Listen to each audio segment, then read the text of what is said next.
like this is the job that anyone in the conference would want to be coaching at or playing at, So with that comes a certain level of expectation. Like it's better than the alternative, of being in a situation where you want a better job or where you have those sorts of expectations, right? So we just embrace it and try to get lost in the work. But I understand what our expectation is to win. And I'm glad that we've set those expectations the last couple of years, and we'll keep it going. All right, we are here, another episode of Not Even D2.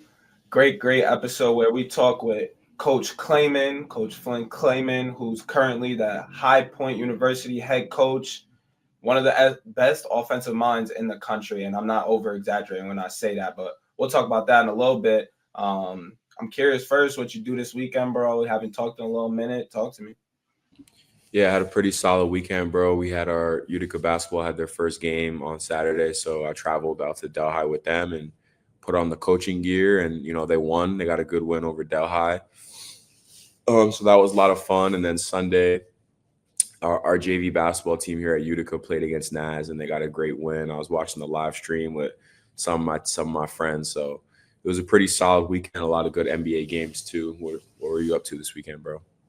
No, that's tough. Utica 2-0, stay on that winning path. I watched Alfred for a little bit. They went 1-1 this past weekend, but I went out to Vermont. My little brother playing his first college games. He had 11 points his second game, so shout out to him. His roommate had 40 in one of the games, so they're lit right now, 1-1 on the season. But that's what I did. A lot of traveling, but I'm a traveler. I like going city, back to the crib, Vermont.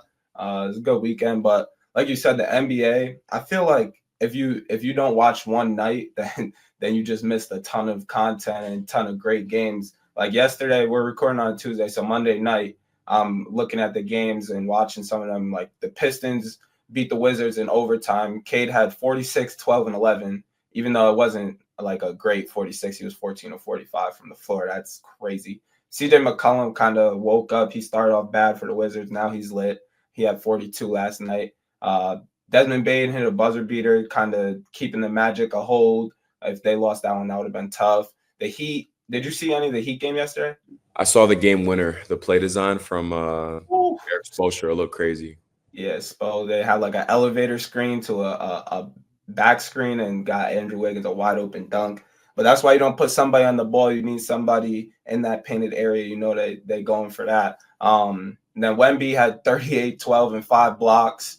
With De'Aaron Fox coming back, the Bulls lost 3 straight. I can keep on going. Cooper Flag looked good last night, but what were you watching? I watched that Pistons game, bro. My boy Duncan killed. He had a pretty good game, 13, had a clutch shot in the fourth quarter.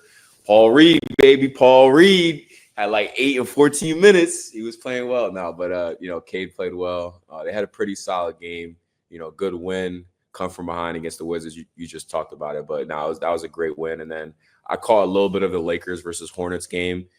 Hornets kind of came back in the end a little bit, but it was mostly the Lakers show. I know I said Jokic for MVP, but if the Lakers finish top 3 in the West, bro, and Luka keeps doing what he's doing right now, averaging 37, I might have to say him for MVP. I know Shea is killing the game right now. They undefeated, I think, still, but. They lost. Luka. I think Luka, one of my favorite players, but yeah.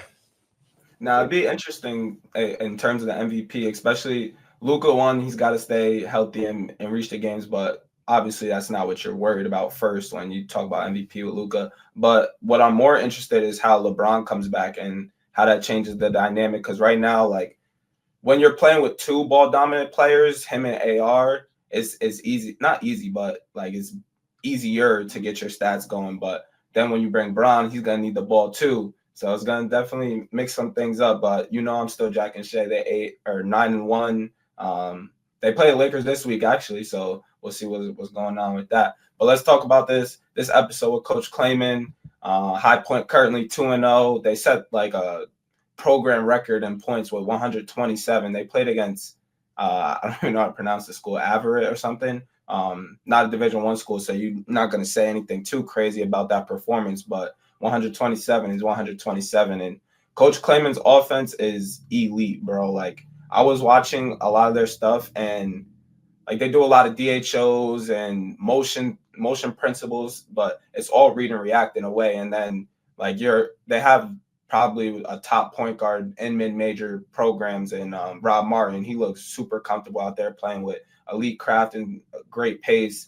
I've never seen a team be able to like get so many wide open looks, and they're really good shooters. They all play off too, and this is all like because of Coach Clayman. Like if you watch him on the sideline, he's not doing anything crazy or like drawing up anything specific, but they're just like this summer program that they're doing, this or not overseas, this off-season training that they got going on, like it's really building something special. And it's not just like the first 2 games why they're doing so good. Like his track record from the past 2 seasons leading this offense, like last year 98th percentile in points per possession. So like he has a track record already proven, and I'm excited to see what they do the rest of the year.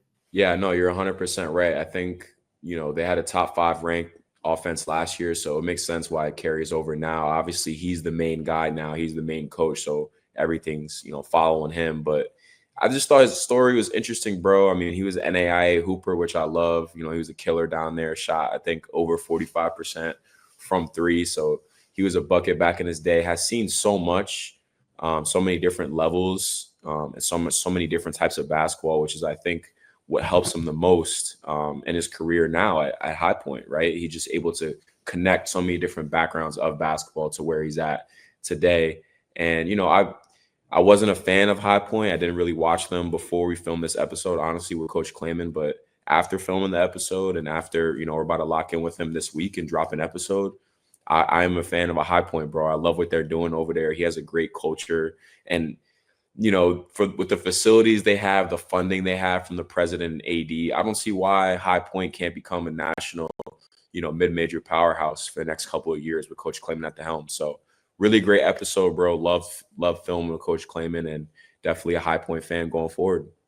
Yes, sir, bro. And likewise, like I'm a fan now too. One thing also about their offense, like if you miss a shot, even if you make a shot, but they're getting out and going. So it's gonna be a tough scout game to game for like if you're on a back-to-back or you only have a short week to prepare for them. Good luck, because their offense is crazy, and like their defense hasn't been the best the past few years, but like Clayman talked about like effort, and right now they're flying around on defense. Obviously, some of that stuff will take a dip down when teams start to scheme for them and like pick out matchups, stuff like that. But they just got a really good culture right now. They're 2-0, like I said, and preseason ranked to win their conference again. So like I said, we're fans, and this is a great episode. Make sure you subscribe, like, go follow us at Not Even D2, and let's get into the conversation with Coach Clayman.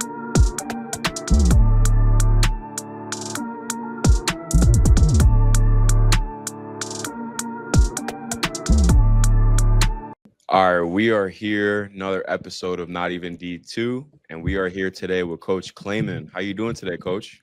I'm great. How you guys doing? I'm good. Appreciate you getting on the podcast. Definitely excited for this one. It's opening night in the NBA. You can't see my shirt. I'm rocking my Thunder. I'm hyped for them tonight, even though I got class. But I'm curious if you follow the league and if you have any like favorite coaches, players, anything like that.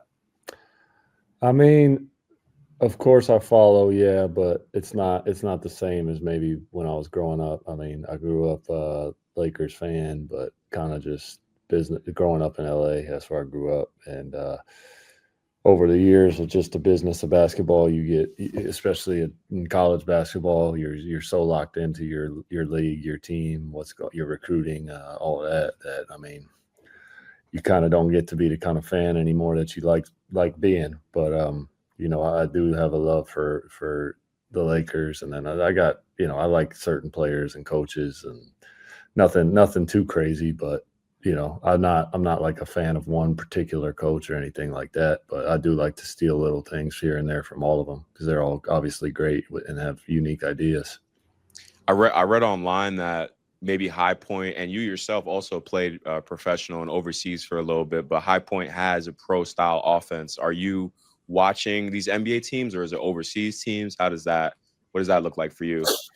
I would say what we're doing is a mix of just basically what most good offenses are doing now in terms of trying to play fast, trying to play with space, trying to get shots at the rim and get fouled or get threes for the most part. And then how we get to that is very similar. It would be concepts that you could see in NBA games. I mean, a lot of NBA concepts are just very simple. They're just so good at reading and reacting that they don't have to script every little thing. So you would see a lot of stuff we run at any level of basketball for sure.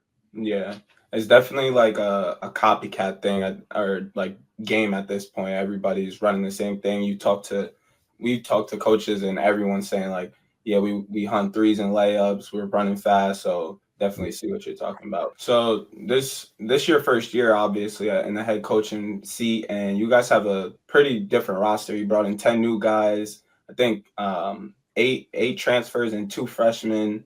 A few big names on the transfer list. I'm just curious how preseason's been. What's the energy been like? And on a lighter note, we always hear like people talk about their welcome to D1 moment or welcome to college moment. I'm curious if you have like a welcome to head coaching moment. Well, I'll start with the first one with our transfers. 8 new guys, like you said. They've been gelling together really well. Everybody's healthy, knock on wood. Everyone on the roster is, so hopefully that can stay that way. Guys, I mean, it's hard to say who's the best. I mean, it's take your pick on which day. We've got to be one of the deeper teams in the country in terms of. I feel like I've got 13 guys that can play and probably be starters in our conference. So I love our depth, and we have a lot of high character, unselfish guys that are gelling together and have a goal of winning a championship and really nothing else. And then what was your second question again? Just like if you have a funny welcome to head coach moment. I had an interesting opportunity to be the interim head coach at Southern Utah for 3 games in the postseason, which was a nice way to get my feet wet, and that was a high-pressure situation. So I got the feel of coaching D1 games in winner-go-home situations, which was great. But just coaching the other day, I mean, in our first exhibition, now it's a real thing. It's your program. I wouldn't say there's one particular moment that stands out to me. I don't really sit back and think a lot about the past. That's not like my strength. I'm always thinking about the next thing. But just the whole experience in general has been, sometimes you pinch yourself like, oh man, I'm really getting this opportunity. This is awesome. When you're working as an assistant, you're just doing the best you can to be the best assistant you can. And you hope that maybe organically this is going to happen. And then to get this opportunity and to be one of the youngest head coaches in the country, every now and then you're like, oh man, this is real life. Like, this is pretty cool. So there's been a few just pinch yourself moments, but nothing in particular. No, it's awesome to hear that type of stuff, Coach, honestly, because like with coaching, the business is so tough because you really don't know when an opportunity is going to come your way. You kind of have to be ready for anything at that point. And now you're at High Point University, head coach at one of the most beautiful campuses in the country. Like, I'm sure every time you pull in, you're like, whoa, like, this is my life. Like, this is what I got. Like, it's definitely a cool story, Coach. Can't lie. Yeah, it's really cool, especially because my wife is an assistant coach here too for the women's team. So it's like we're living the dream. But I understand it's a privilege. I understand there are really high expectations. I understand what it comes with it. So they put a lot of trust in me. So I try to just work like crazy to try to prove people right that believed in me and gave me this opportunity. Try to work like crazy for the players in the past couple of years who made us have the success to get to this point where everybody got opportunities to move up and do their thing. Like, just a lot of people that you're working for when you get an opportunity like this. So I try to keep that in my head every day. Yeah, that's a great mindset. And I feel like when I was watching the High Point film, one of my takeaways was that you were kind of ready to be in this head coaching job. Just a few things, like if the other team was scoring the tournament, you're like let's get the offense going. You said one of your strengths is like just the next thing forward. That's one thing. And then when you guys won the conference championship, it wasn't like, not throwing any shade or anything, but some of like the coaches were like jumping a joy, and you just were like thanks to the fans and shake hands. Like that's how a head coach moves. Like we talked with the Big East commissioner, and she was saying how like when they hit the buzzer beater, Jay Wright was just like locked in to shake the head coach's hand. He wasn't ready to like celebrate or anything. So I was just like, yeah, Coach Clayman's ready to be a head coach for sure. Moving on to another topic, I'm going to challenge you a little bit. Don't take it in the wrong way. There's been like some flack about High Point schedule that you guys might have only 5 conference losses in the last few years. You guys win a lot of games, but you're not really playing anyone. Like, I think looking at the schedule, I've only seen like 1 or 2 high major teams. So what would your response be to that? Just talk about like the scheduling process, Big South play, and what would you say to like that hate comment? Yeah, no, I mean, it's totally fair. I mean, we're in a unique situation where we can't get a high major team to play us. So like we would try every single one. And if I had to put some people on blast, I would. There's certain people that talk out like they would play anybody anytime. That's totally false. So we've tried everything and anything to get high major games the last 2 years. We wanted to play at least 1 each year. Now, nobody's going to go out and just play 5 just because. Like the teams that do, it's a financial situation where they're made to do that, and they have to raise money. But we would like to play at least 1 so that we're more prepared. Like when we play at Purdue, we did get Georgia our first year, but then, after you play that game, they're like, well, we're never playing you guys again, because it was like a very tough game for them. And then the way the net system is built, where we are in the net, we would be the number 1 group of teams that nobody would play. Like it's just not a smart play for somebody to buy us at all. I've even offered local high majors we'd come for free, and they don't want to do that. Now, in terms of, but we do make the schedule tougher than we have to, like we don't have to buy North Texas, for example, but we bought North Texas. We could have went and bought, some team below 300. I mean, that's the 2nd ranked team in the American. We don't have to start a home and home with UAB. We do that, we're able to get those wins. This season, we've got Missouri Valley School coming in, Southern Illinois. We've got an A-10 school, LaSalle, coming in. We've got Furman in that opening night. Like that's definitely a tough opening night matchup. But the fact of the matter is, no, we don't have one of the toughest schedules in the country. It's just what it is. But we make it a little tougher than we have to. I'd say that. And as the program continues to grow, I think the next evolution is that if we can get into that quad 2 range, like we'd have to get about, based off last year's net, we'd only have to be 7 spots higher if we were the same this year to be a quad 2 game for somebody. So that might be more appealing to a high major to play us. So we just got to keep building and get into that quad 1, quad 2 game range for these teams. I would say that we have a little more interest in teams wanting to come here and play, because we are a quad 2 if you play us at home. So that was of interest to North Texas and schools like UAB.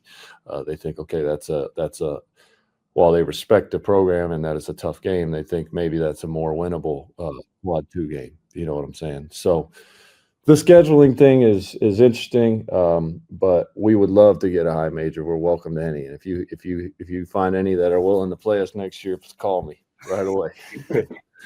We got you, Coach. We got you. I mean, I don't know if I was a head coach and I had to play a team that had an offense statistically ranked behind Kansas. I think it was like Kansas and Duke or something like that. It was top 5 in the top 3 in the country. I don't know if I'm a head coach. I don't want to do that either. Honestly, that's pretty elite numbers though. Last season, KenPom raw efficiency. So adjusted efficiency which counts your strength of schedule. We were 27th in the country, and then just your raw numbers, which doesn't account for strength of schedule. We were 3rd in the country behind Duke and Gonzaga. Yeah, I mean, 2 high major elite programs. I'm wondering, your AD, when you first got hired, made a note of just how you developed the offense to be that. And you talked about in your answer, like how you have a lot of people that trust you and look up to you. So just talk about just implementing the offense to high point. I know we talked about it in the beginning of the episode, but some of your inspiration when drawing up the plays and all that good stuff. Yeah, I mean, Coach Huss gave me a good responsibility of being an offensive coordinator. He gave me the same role that Coach McDermott gave him at Creighton before he came here, which was a lot of responsibility to like implement things, to have a large segment of practice where it's like you just decide what you're doing. Like here's 30 minutes, do whatever you want with the offense type thing. He collaborated with me a lot on everything. I mean, I learned a lot from him. We did a lot of Creighton principles. We couldn't do exactly everything they did in terms of their motion being exactly the same, with personnel being a little different, but we did a lot of those concepts. And then when it came to actual plays and play calling, that was a mix of concepts I've learned over the years, concepts we ran at my previous school, concepts they ran out of sets. But ultimately, I would say it was similar to Creighton. It was probably a little slower than they play, just, again, based off personnel. But I try to adjust to my players. So this year we have different personnel. There'll be a little bit different things. I try to just tweak things towards their strengths and weaknesses. But in the end, it's going to be the same thing. We're trying to get to the free throw line. We're trying to get dunks, layups, and threes, and then late shot clock. You know, guys can try to get other shots, but it's ultimately going to lead to about the same thing. Yeah, 100%. Along the lines of offense, we talked about like KenPom rankings, and you knew everything. I'm wondering, are you like an analytic guy when you're in practice? Like, hey, this shot right now is the best for us. Like, what's your relationship with analytics? Yeah, I mean, I would say since I've gotten into college basketball, and the more I've studied just scouting reports and what, even when you're just studying players, of scouting them for either for a game or for if you want them, like a kid in the portal, just trusting those numbers. They rarely lie to you. You know, there's a context to them always, that I think some people don't always get the full picture if you just look at the numbers, because there's a lot of factors that can play into things, like a kid who's maybe playing around 8 to 10 minutes a game, you know, he might suffer from some confidence issues in those 8 to 10 minutes. Whereas a kid who's playing 25 to 30 minutes, like I'm going to probably trust the efficiency a little more. If a kid is playing for a traditionally bad offense, and his efficiency numbers are low, you try to think, okay, well, what if I took that skill set and put it in my offense? You know, those are context things that, and there are tools out there that try to help and predict those things, believe it or not. But Coach Huss was very, very numbers based. Like it was almost like, it was crazy how numbers based he was. So I saw how that worked. And so I started to become more and more. I'm not as much as him, but the numbers tell you the truth most of the time if you're willing to trust it. And it's really remarkable how rarely players can get outside of those numbers and beat them. For like, if you go into a game and you see his analytics show, like if you take away this shot or that shot, he can't beat you. Like 99% of the time, that's what's going to happen. I mean, and so I'm pretty analytical now when it comes to shot selection.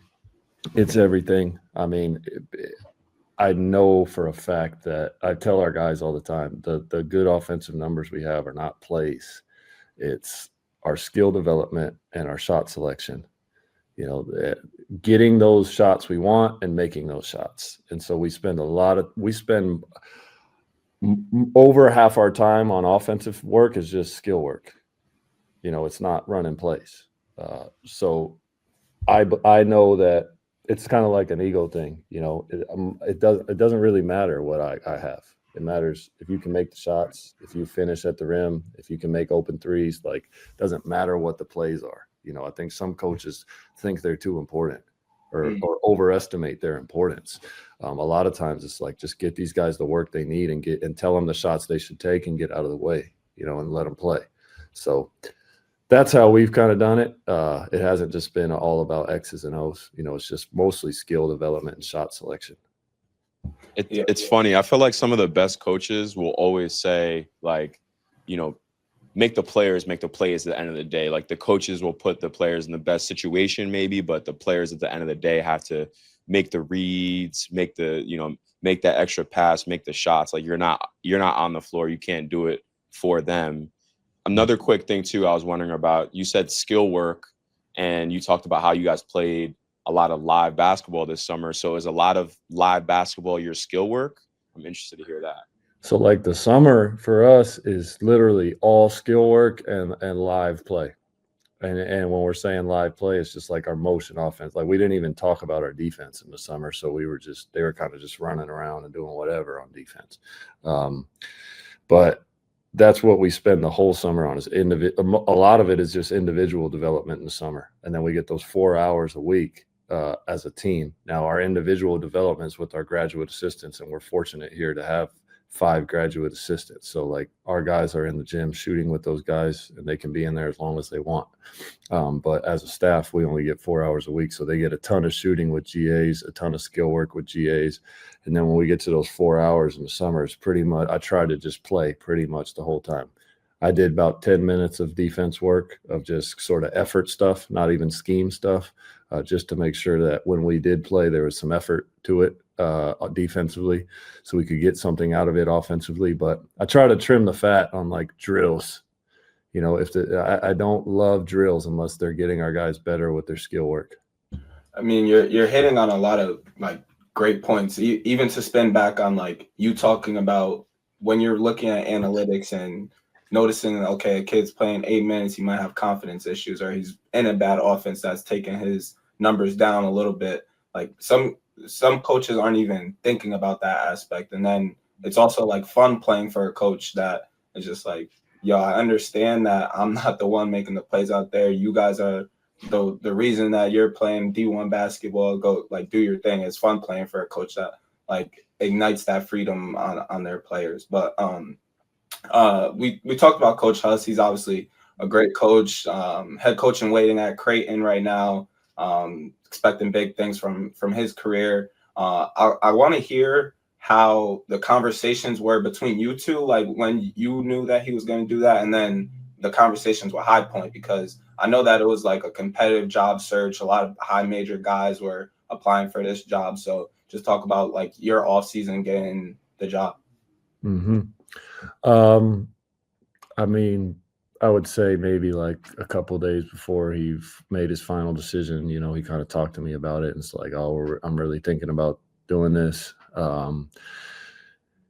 There was jobs that kind of came up over the last 2 years with him having so much success since he got here. Even our first season, just totally flipped the program from, a 13-win program to 27 his first year. We got picked 7th our first season. Nobody believed in our team, and somebody picked us first. That first year we got 7th in the preseason poll, and one of these coaches voted for us first, and Coach Huss swears up and down it wasn't him. I believe him. I wonder who the heck picked us first, but they were laughing at whoever that person was, and then we ended up winning the regular season. So he had opportunities after that year that he turned down to come back, opportunities that I don't think a lot of coaches would turn down. And then this off season, he had stuff where people were trying to come after him before Creighton, and he was turning stuff down, like even high major stuff, because he thought this job was that good. Then when the Creighton situation became more real for him, it was just a little too much for him to turn down, because that was his one dream job. Like, I think once he got here and got things rolling, he realized this was a dream job, and he was very happy here. But his family, being from Nebraska, or not being from there, but his wife going to school there, and then his kids growing up there, and then him coaching there as an associate head coach, and they're one basket away from the Final Fours last year there, and all that. Like, it was just too much of a golden opportunity for him to go.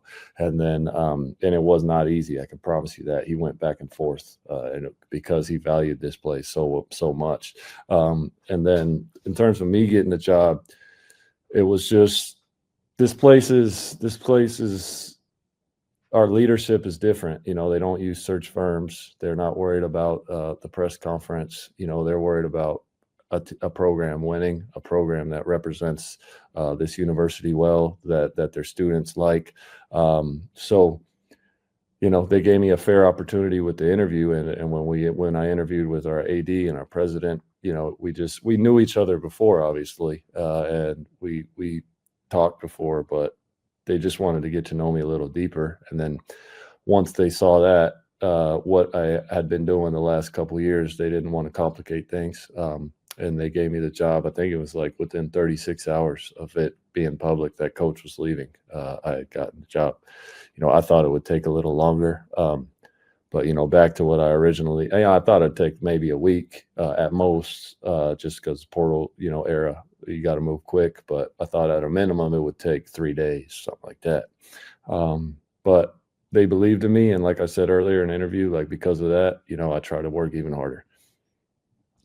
Definitely. I respect that. I mean, and you look at the High Point University, just school in general, like the AD, the president, like they're invested in the students, like success, like livelihood, like they invest so much money into like the dining hall, the athletic center. I know you guys just got a new gym recently. So when an AD, president, and school board like supports you like that, like you said, you're going to want to work that much harder. And that makes me ask just about the culture of your program. Like, what do you feel about the High Point culture and how it's maybe different from other programs, or how you try to uphold it every single day? Well, we have a good setup, that's for sure. And it's a place that's easy to get spoiled and kind of lazy. So we drive a culture of extreme hard work as if we have nothing. I mean, most of the people in this program are people who came up for very little or transferred up per se from places with less. We have some guys who've transferred down and they've done well. But even those guys from high major schools might say this is a nicer setup in a lot of ways. I mean, pretty much everyone that's come through the door, even if they've come from high major schools, thought that. So I try to keep guys hungry every day. We try to outwork everybody. We live in a gym. I mean, we had 6 a.m. weights today because we gave up free throw rebounds in a game. Like if you give up one free throw rebound, we have 6 a.m. weights, like just stuff like that. And that's the whole team, like just trying to keep guys on edge that, hey, there's some hungry guys out there who don't like the fact that you have all this that are coming for you, and they're definitely good enough and talented enough to beat you if you're not ready to play, So it's been a culture that was started by Coach Huss. I was thankful enough to assist him in that. And I think we've kind of kept that same culture going. And then when you work that hard, and our guys do work, they work, that's the nice thing about transfers is you can get a kind of you can say, well, what was this like there versus here? And pretty much all of them say that we get after it more than what they were doing.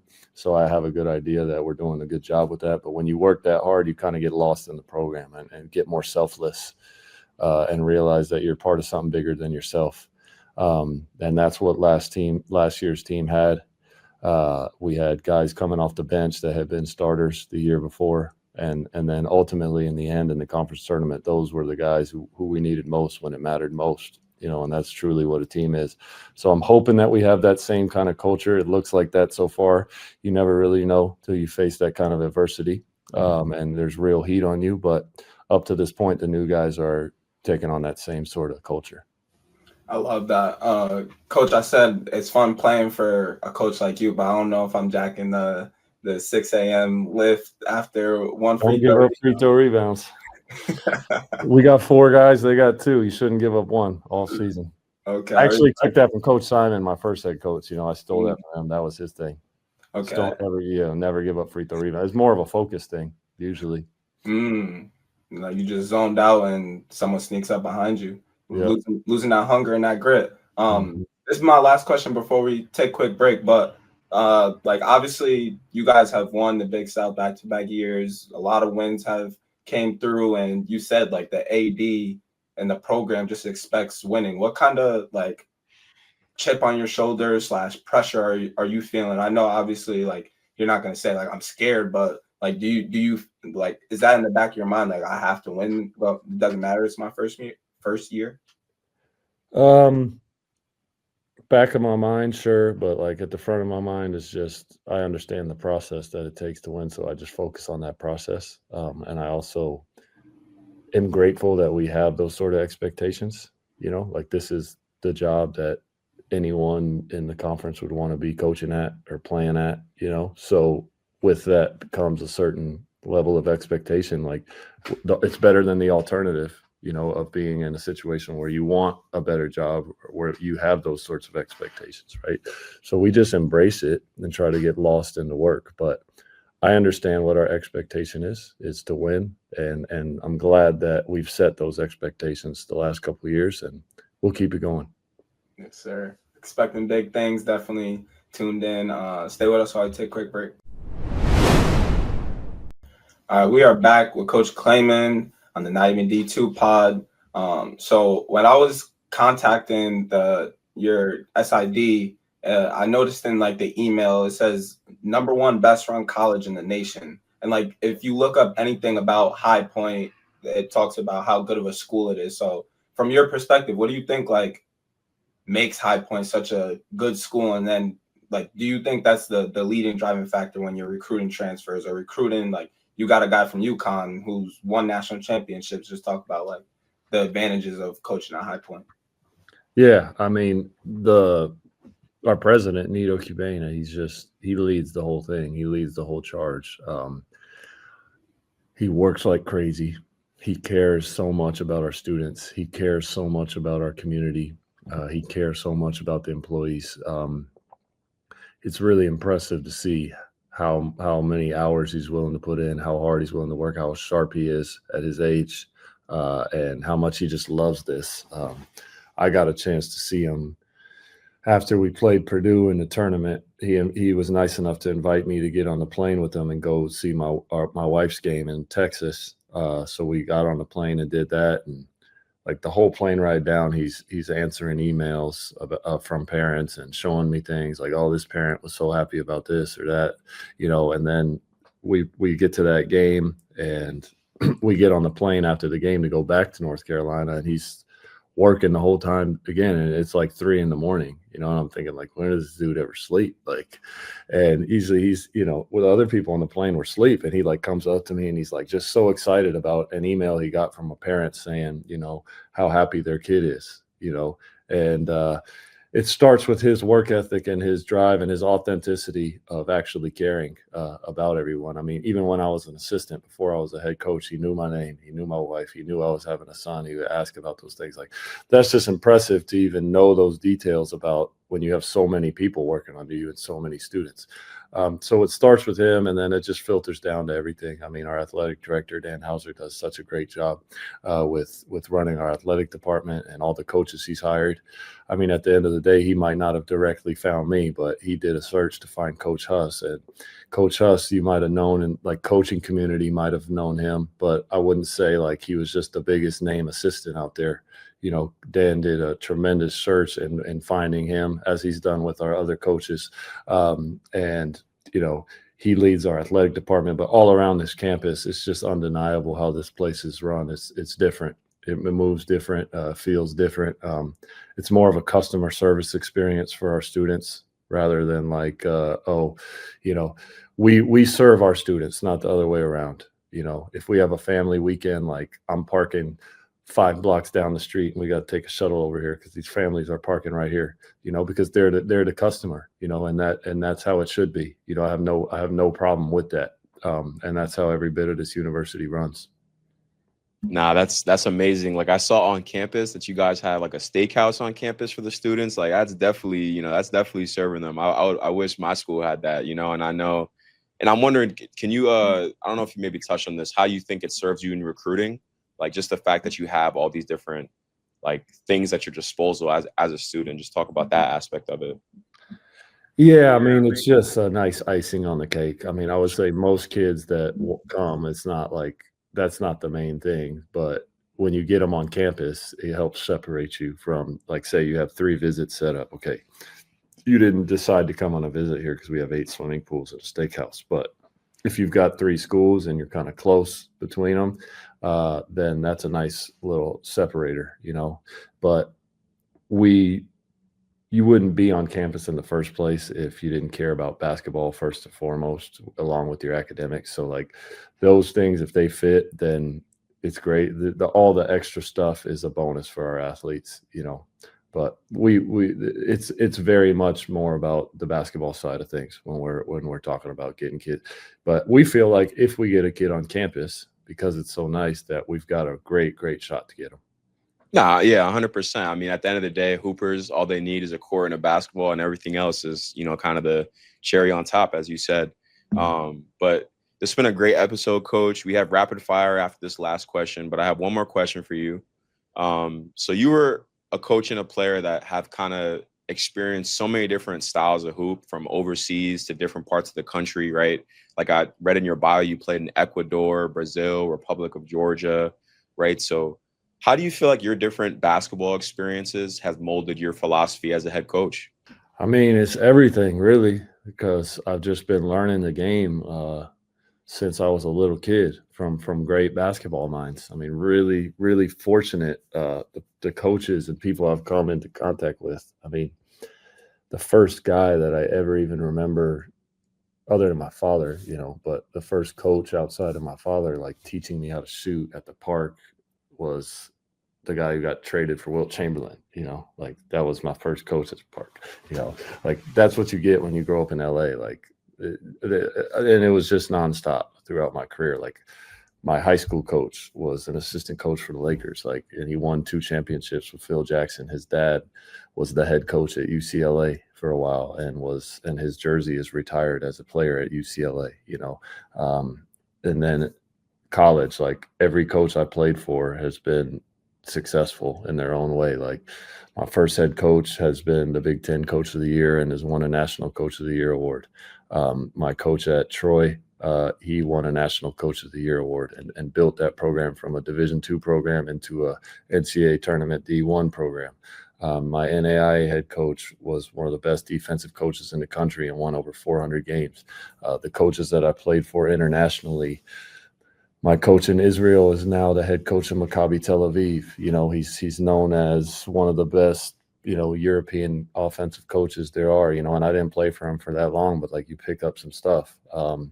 And the list goes on. And then, my head coach at Southern Utah, he won a National Coach of the Year award. And then Coach Huss came over here and was a finalist for National Coach of the Year and taught me a lot of stuff. So you add up all the, and then not to mention the assistant coaches that I dealt with, like Nico Medved was my assistant coach at Colorado State. Craig Smith was my assistant coach there. Like you pick up little things from all these guys along the way, different styles, different ways. But one thing that I think is consistent is the coaches that really get buy-in from their players are authentic, and their players feel like they're authentic. You can have a different styles of play. You can have different personalities. But if they feel like you care about them and you're authentic, you'll get a lot out of them. You can be a tough guy coach if that's who you are. You can be a nice guy coach if that's who you are. But I think where some get in trouble might be where you try to copy somebody else or be somebody else. Then you start to lose your guys a little bit. So I try to stick to that and just be authentic and care about my guys. And so far, so good. Authenticity is the best policy, Coach. So definitely on the right track. And I'm definitely excited to see, what High Point does this year. I know KJ and I are huge fans now. We're super tapped in. But we got rapid fire for you. You ready for rapid fire, Coach? Yep, hope so. All right, let's do it. So first rapid fire question I got for you. So you said you grew up a Lakers fan. So I'm wondering, who is your favorite Laker of all time? But I'm looking for an answer outside of like ones that maybe other people would guess, like Kobe, Magic. I'm looking for like an underrated player that maybe someone hasn't heard in a while. That's a good one. Robert Horry, Big Shot Bob. Big Shot Bob hit a lot of good shots for the Lakers. He's a great player. Yep. Next rapid fire question I got for you. So I'm actually going to LA on Thursday for the first time. I've never been to the West Coast, so this is more of a personal question. Sorry, KJ, I gotta ask this. But what would be the go-to spot in LA that I gotta go to when I visit? In terms of what, like food? Yeah, food. I mean, I'm not the most hip, to be honest, and I've been gone forever. But I moved out when I was 18. But I mean, hit up Tao in West LA. That's a big time, Asian food. They got it in Vegas too, and like I think they have New York and all that too. But if you haven't been, it's great. All right, I'll check it out. Yeah. And then last rapid fire question I got for you. What is the maybe one or two, because you shot 48% from 3 in college And I'm wondering, what is a telltale sign for an elite shooter that you always look for? I mean, their touch. You can't teach touch. I've never been able to teach touch. Like those guys who get that backspin on that ball, like, and it's just natural, Now, in terms of going from good to great, that requires a lot of work and a lot of focus, and a lot of determination. But like that, there's a natural talent to your touch, just like there's a natural talent to your jumping ability or your athletic ability. Nah, that's probably the most beautiful thing in basketball, seeing the ball spin when a shooter shoots it. Ruda low-key got that. You got that. Nice. Yeah. We got to end this episode with a starting five edition. So as a coach, you're assembling your ideal lineup, point guard through center. Who's your lineup going to be? And this edition is going to be the best Big South players over the past 2 years. So just 5 guys from the Big South that I would start. Yeah. And you can include high point players, but don't just be like point guard, high point, small forward, high point. Just tell me where they play at. That's tough. Well, been in the league 2 years, so I definitely got to start with Keza because that's 2-time first team all league point guard. I got to put Kamani in there because he's 2-time first team all league forward. I got to put Bodo in there because he's 2-time. I think I'm gonna just go all high point. I'm not just trying to, but I'm going all high point. So I'd go those 3. I got to put my guy Duke Miles in there, even though he spent only 1 year with us. That dude was the man for a year and helped us move this program around, turn it around, I should say. And then, it's tough after that, man. There were so many good players, and I'm leaving out so many great ones. Mean Mug, Trey Benham has a good case. I'm gonna go with Bobby Pettiford though. I'm gonna go with the 3-guard lineup just because he was MVP of the conference tournament when it really mattered. And we might be a little small, but we're not gonna have a lot of turnovers, and we're gonna have a lot of skill. And Bodo clean up all the rebounds and whatnot. So that would be my 5 over the last 2 years. But I'm definitely, you're talking about Drew Pember, guys like that, leaving them off. That's probably not fair, but I'm gonna roll with my guys. No, I respect it. It's actually not even crazy to have all high point lineup just because you guys been dominating, and I'm looking forward to see if that continues. We're tapped in on the journey. Good luck this next year, and appreciate you getting on, Coach. Appreciate you guys. Thank you. All right, that's going to do it for our conversation with Coach Clayman. It was a great convo, and definitely learned a lot about just like running offense, keeping teams locked in throughout the year. It was a good conversation, but one thing we talked about in the episode, like their president cares, their athletic director cares, and you can see this. Like they played in the Field of 68 tournament, which was a great tournament, or like live stream, whatever you want to call it, day of games, and they interviewed the AD Dan Hauser at halftime, and you don't hear athletic directors with so much passion about like his school's teams. Like obviously he knew that they were preseason ranked number one in their conference and that they had a good offense, but he knew like every single statistic. You can tell he really cares about what's going on in his athletic department. And you can see the innovations that they're making in the school. You brought up a few things like a steakhouse, or they're expanding the dining halls, just little things like that to make the whole school a better experience for all the students, and then it's translating on the court. So from the top down, like you gotta respect High Point and start to put them more on your radar than previously known. Yeah, for sure. I think I definitely agree with everything you just said, bro. And it's the AD and the president too. Both of them have, they have a high interest in just the success of their students, especially student athletes, bro, and want to give them the tools that they need to succeed. I think I mentioned it in the intro, but just the one thing I admire, he obviously, like I said, he came from NAIA, but from his comments, it seemed to me like he was kind of like built up to have this job, like from the previous head coach. I'm forgetting his name, excuse me, but so he was really molded into this opportunity, bro. And now I don't see why he can't take over and why he can't run with it. And I think he will. So just those 2 points I wanted to bring up. But yeah, overall, great episode, bro, for sure. Yeah. But we got a lot more coming out next few weeks. So make sure you follow us, subscribe, Definitely good content coming out. And we'll see you next week on Thursday.